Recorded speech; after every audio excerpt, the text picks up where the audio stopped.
Steve, thanks as always for joining us. Before we even talk about this basketball game tonight, I want to ask you about a phone call.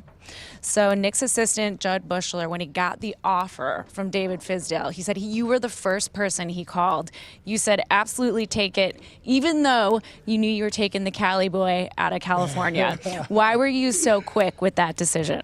Well, first of all, it was a great move for Judd in his own life, in his own career. You know, he'd been with the Lakers for a couple of years, but this was a promotion to the front of the bench. And secondly, he knew David from San Diego, from David's days back at USD. They used to play pickup ball together, and I know Fizz pretty well, and I think he's a star. He's somebody I would want to work with, and so my advice to Judd was, yeah, you got to jump at that.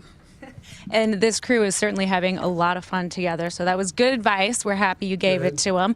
But taking a look at your team right now, if there's any weakness, and I use weakness very carefully because that's relative when we look at your team, but DeMarcus Cousins, I understand that he's healed, but now it's just in terms of getting his body back into form. When you have a big guy who naturally carries more weight, what goes into that, and how much does this team need him at center? I think he's going to really give us a boost because this season we've done fine. We've done okay.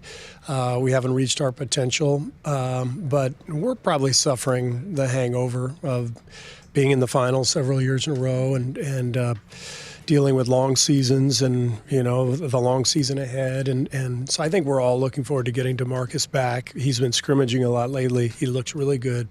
We're all excited to have him. It's going to be a new dynamic for us. Very different player from anybody we've ever had. So it won't be really easy, but I think long term it'll be very productive. And at the same time, though, you know, you've lost 3 at home, and that's so rare for this team. But isn't there something to be said for peaking in June and not in January? For sure. That's the idea. We did that last year. You know, we had some struggles down the stretch last year. I think we lost 10 of our last 17 games, and there were a lot of questions about us going into the playoffs. And then we went on a big run and won the whole thing. But that's dangerous if you're counting on that. We've got to establish our defense again at some point this season. We haven't been good. We're 17th, 18th in the league there.